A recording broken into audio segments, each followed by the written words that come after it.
When you think of the most iconic characters in the Chamber of Secrets, who comes to mind? Perhaps you think of Moaning Myrtle, Dobby, or the introduction of Tom Riddle. But for me, there's really only one person who truly embodies Harry's second year at Hogwarts, and that is Gilderoy Lockhart. While everyone else gets a recurring role in Harry's life, Gilderoy is a second-year special who is more than just a supporting act in the book. In fact, as I was reading the book this week and comparing it to some of the first scenes in the Chamber of Secrets movie, I was shocked at just how involved Lockhart is in each page. He and his dazzling smile appear in numerous chapters, somehow lurking around the corner at any given moment. So this brought up a question. Why was this iconic character cut down so much in the film adaptation? So many funny, intriguing, and insightful moments occur in the book and help us understand this crazy character better, but they're all removed from the film. So today, to help us uncover and reveal these hidden moments, I'll be diving into Harry's first day back at Hogwarts and analyzing every change made between the book and movie. My name is Gibby, and welcome back to episode 21 of Movies vs. Manuscripts, Harry Potter edition. This is the show where I go scene by scene through the Harry Potter movies and compare them to J.K. Rowling's original books to find all the differences along the way. This week we're heading into Harry, Ron, and Hermione's first classes back at Hogwarts, which include herbology and defense against the dark arts, with none other than Lockhart himself. These scenes are quite brief in the movie. They only take up about 7 minutes. But their corresponding chapter in the book helps round out and develop key characters, as well as drop crucial bits of foreshadowing which are essential for later in the plot. The movie really cut this chapter down, and today we need to find out why. Before we get too into things though, I wanted to give a shout out to this commenter from a previous episode. Each week I highlight one of you guys, so be sure to share your thoughts down below when you're done watching. Per usual, I'll cover all the changes across our 4 major categories of characters, timeline, location, and plot. But first, let's refresh our memory on what actually happens in the movie's version of this first day back to class. So, picking up from last week, after Harry and Ron get in trouble for crashing into the Whomping Willow, the movie cuts to the next day as the second years are attending their herbology class. We meet Professor Sprout, who introduces herself and then asks the students if they know what a mandrake is. Of course, Hermione knows the answer and earns some points for Gryffindor. Then they go through the process of repotting some baby mandrakes. Sadly, Neville faints, not at the fault of neglecting his earmuffs, but they press on anyway. We then cut to one of their meals in the Great Hall and see Sir Nicholas floating along and greeting Percy and Miss Clearwater, and then the movie pans to inside as we witness Ron trying to fix his wand. After Harry confirms that he's doomed, there's a bright flash and we meet Colin Creevey, a first year with a Harry Potter obsession. Then mail comes and Errol delivers a howler to Ron, which he opens and has to sit there embarrassed as the letter shouts at him in front of all of his classmates. Finally, after this, the movie cuts to their Defense Against the Dark Arts class, and we once again meet Gilderoy Lockhart. After introducing himself without leaving any of his accomplishments out, he sets loose some Cornish pixies in the room and then fails to contain them after they steal his wand. Chaos ensues as Neville gets hung from the ceiling, kids get their hair pulled and books thrown around, and finally Gilderoy assigns the trio to clean up the mess. Thankfully, the boys have Hermione on their side, and she casts a spell which freezes all the pixies in midair. And that is where our scenes end for this week.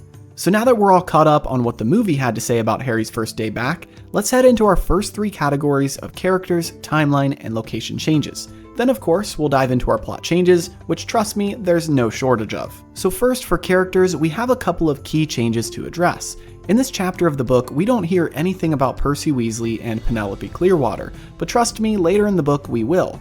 In the movie, they ignore this entire subplot. However, they do give a brief nod to this relationship during the part of the scene in which they transition to the Great Hall and Ron's howler. As we mentioned in the scene recap, Nearly Headless Nick floats by and says hello to both Percy and Miss Clearwater. As we get further into the Chamber of Secrets, we'll unpack more of this hidden relationship, but that's all for this week regarding these 2 characters. As for someone who is removed, kind of, from these scenes, we have Justin Finch Fletchley. Although he is shown in these scenes, he doesn't speak yet. He is one of these critical plot points I mentioned earlier, which the movie skims over, but the book makes sure to plant in this chapter to foreshadow later events. As we'll see in the plot changes, he has quite a few lines which are pretty important for Harry's school year. Anyway, onto timeline changes. This week we don't have any major changes in the overall timeline of Harry's life, but rather a change regarding the order of events in the chapter. You see, in the book, this is the order of events. First, Ron's howler, then herbology, then transfiguration, and lastly, defense against the dark arts. The movie moves some of this around to give a smoother transition for the film and shows us herbology class first, and then Ron's Howler, and then Defense Against the Dark Arts. As you can see, they skip over Transfiguration entirely, which is a pretty short moment in the chapter that we'll cover during the plot changes. Lastly, regarding location, I guess you could consider the lack of Transfiguration class as a removed location, but it isn't that big of a moment in the book. Also, technically, they meet Colin Creevey and have a run-in with Malfoy in the courtyard, not in the Great Hall as shown in the movie. Plus, this moment in the courtyard involves, guess who? Gilderoy Lockhart. Speaking of the man himself, how about we head into the plot changes? Of course, as always, I can't go over every word spoken, so if you're looking to relive these moments for yourself line by line, I'd encourage you to check out the audiobooks on Audible. You can use my link in the description to claim a free trial, which gets you one free audiobook of your choice. Anyway, let's jump into the changes. To start things off, we actually don't have a summary of events in between the chapters, since this chapter in the book pretty much picks up on the morning after the Whomping Willow crash. Like I stated in the timeline section, it goes right into their breakfast in the Great Hall and Ron's Howler. But let's hold off on that for a moment and first talk about the first scene we get in the movie, which is their herbology class. There are a few changes before we move on, so let's start with number 1, which is the omission of Gilderoy Lockhart in this scene. Yep, although we do see him later, Lockhart makes an appearance during this class in the book, and here's what happens. After breakfast and receiving their class schedules, they saw their first class was double herbology, and so the trio headed down to the greenhouses. As they approached, Harry noticed Professor Sprout walking up to class with Lockhart. A small detail Rowling adds as well is that Harry saw Sprout's arms were covered in bandages, and then he saw that they were coming from the Whomping Willow and noticed it had many branches in slings. He immediately felt guilty as he realized that his crash with Ron had given Sprout extra work. But anyway, as he approached, Lockhart saw him and pulled him aside as the other students went into class. Then we get a hilarious moment as Lockhart talks with Harry, or more accurately, talks to Harry, and takes the blame for the previous night's crash, remarking how their picture and front page article from Harry's trip to Flourish and Blotts had given Harry, quote, the bug for fame, and Lockhart said that he knows Harry only stole the car and crashed it because he wanted to rate the front page again. This is typical Lockhart, who is a main character in this book, although not so much in the movie. This is our first moment of many to come in which Lockhart takes Harry under his wing and tries to guide him on the path to fame, as Lockhart tells Harry that he still isn't as famous as himself, obviously. Finally, after finishing his speech about fame, he gave Harry a wink and strode off, leaving Harry to thankfully rejoin his class. And now we have our next change, which is much smaller. Simply put, they include multiple houses in each class just to help the viewer get to know the characters visually. Like in this scene, we see Draco interact with the mandrakes and smirk after Neville passes out. However, in the book, they only had classes with one other Hogwarts house typically, and herbology was with Hufflepuff, which means Draco and his Goonings wouldn't have been around for this. Next, we have another small change regarding Hermione's answer to Professor Sprout's question. Technically, she asks multiple questions and awards a total of 20 points to Hermione's multiple correct answers. Also, in the movie, they make a point to have Hermione state that mandrakes are used to return those who are petrified to their normal state. However, in the book, Professor Sprout simply says that mandrakes are used in some powerful antidotes. Of course, later on in the book, we learn how these plants help our petrified victims. But in the movie, I guess they wanted to make it very obvious to children who are watching. Next, before we get to our final and one of the larger changes regarding herbology class, we have another small change, which is that Neville doesn't pass out. Obviously, they love to make Neville the butt of all jokes, and he is somewhat like that in the books, but no, he doesn't pass out in herbology class. Okay, so our final change for herbology class is that we have to talk about Justin Finch Fletchley.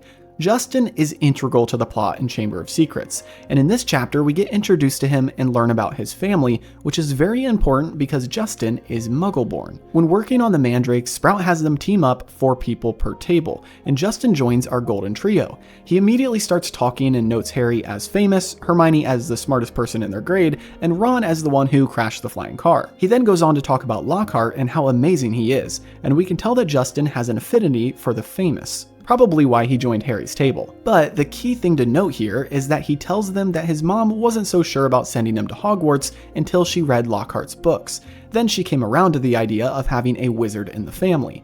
If you know the rest of the story, you'll know this moment is key later on in the book, as Justin has just let it slip to Harry that he's Muggle-born, which then later makes Harry seem even more like he's the heir of Slytherin, as not many people knew what Justin was. And in a minute, we'll see that this isn't the last person to do so. Anyway, now let's move on to the next part of these scenes in the movie, which is their meal in the Great Hall in Ron's Howler. But the first change actually has to do with an omission, which is Transfiguration class. It only takes up a couple of paragraphs in the book, but it corresponds to this scene because of Ron's wand.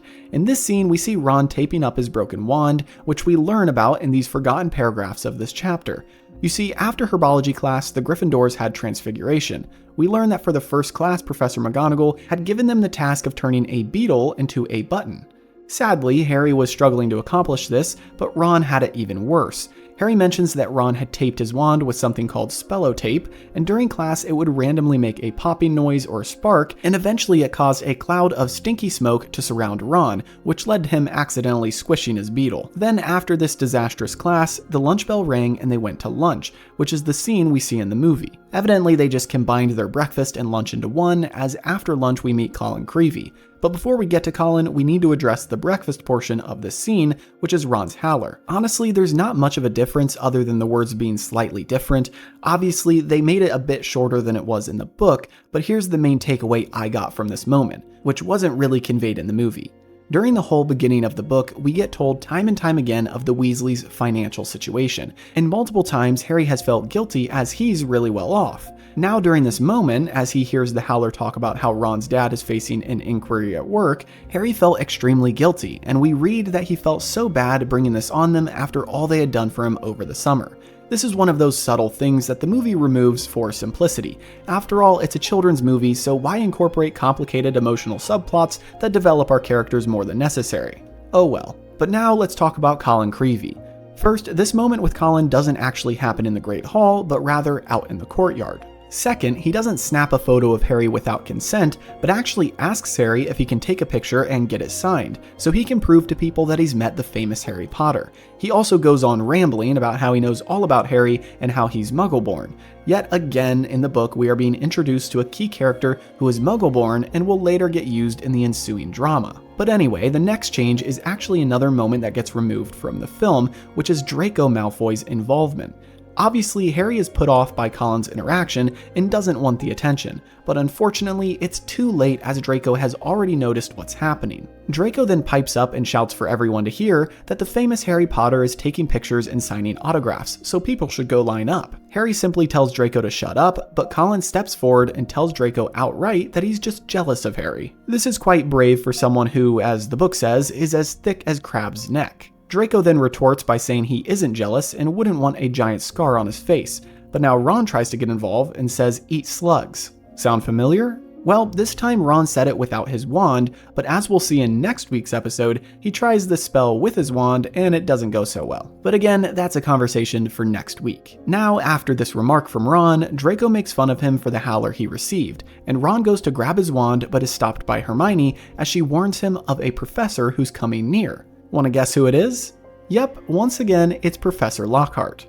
This is our next change, as the movie completely omits this as well, but pretty much Lockhart has smelled a camera nearby and comes running, as he then forces Harry to take a picture with him to satisfy Colin. Then afterward, he whispers to Harry saying that he won't always be around to save him in these moments, and that he wouldn't advise taking pictures and doing autographs so publicly or else people will get the wrong idea about him. He continued to advise Harry on the fickle nature of fame as he dragged him to his classroom, which thankfully Harry was meant to be in for the next period. After arriving in class with Lockhart, the rest of his house and classmates trickled in, and Lockhart stood there smiling. Finally, after everyone got seated, the class began, but it was quite different from the movie. So now, let's move on to the last changes for this week, all of which have to do with Lockhart and his crazy class. First, the movie removes a key element to his class, which is his pop quiz at the very beginning. He introduces himself just like in the movie, but instead of going straight to the Pixies, he has them take a brief test. But no, it's not any ordinary test, it's a test on himself. Harry looked down at his paper in disbelief as he read each question which pertained to their new teacher. Questions like, what is Gilderoy Lockhart's favorite color? What is Lockhart's secret ambition? What, in your opinion, is Gilderoy's greatest achievement to date? Obviously, pretty much everyone flunked this test, which Lockhart pointed out when they had finished, except of course for one star pupil, Hermione. But this isn't because of Hermione's typical nature of being the best at everything school related, it's actually for an entirely other reason which the movie skims over. Although we do see Hermione smiling and looking at Lockhart longingly, she's a lot more infatuated in the book. In fact, during lunch when Ron and Harry asked her about which class they had next, she mentioned Defense Against the Dark Arts, and Ron then noticed that she had drawn little hearts all around that class on her schedule. Not just that, but all day she had been reading his book, Voyages with Vampires. As we'll learn more throughout this book, Hermione had quite the crush on Gilderoy, which essentially rendered her useless in figuring out his ill intentions. Of course, we'll cover that more in future episodes. Anyway, that brings us to the Pixies, which is the part of the class that the movie chose to keep. And in reality, this moment is quite identical to the book, except for a couple minor exceptions. First, the Pixies don't steal Lockhart's wand and use it, they simply throw it out of the window. Second, Neville nearly falls on top of Lockhart after being lifted into the air, whereas the movie shows him still hanging there after Hermione zaps the creatures. And finally, Hermione doesn't actually freeze all of the Pixies with one charm, that would be a little beyond even her skill. Instead, Ron and Harry help her gather up the Pixies manually, and Hermione does use the freezing charm periodically to capture a handful of the creatures. While they do this manual labor, Ron and Harry remark about how ridiculous Lockhart is and how he's a fraud, but Hermione staunchly supports him still, telling the boys that he simply wanted to give them hands-on experience. Then she says, "You've read his books, look at all those amazing things he's done." And Ron finishes off the chapter by retorting, "He says he's done." And once again, Ron is actually a little smart, but we can't have that for movie Ron, can we? Anyway, that wraps up the plot changes for this week. And as you can see, Lockhart is woven into Harry's second school year, whether Harry likes it or not. Trust me, this isn't the last we are going to see of our favorite blonde professor. Personally, when reading about these moments in the book, I absolutely love it. In the movie, I think we're a little shortchanged on this character, and although he plays his necessary role, there isn't much development outside of his few scenes. But in the book, he is almost side by side with the Golden Trio in multiple moments, of course culminating in his final moment with the boys in the chamber. So what do you think about these changes and the moments with Lockhart which the movie removed? Would you have preferred they incorporate this character a little more to better represent the book version? Or are you happy that they left him out? Let me know in the comments below. As always, be sure to like and subscribe if you enjoyed, and check out the series playlist to catch up on any episodes you might have missed so far. Have a great week, and I'll see you in the next episode.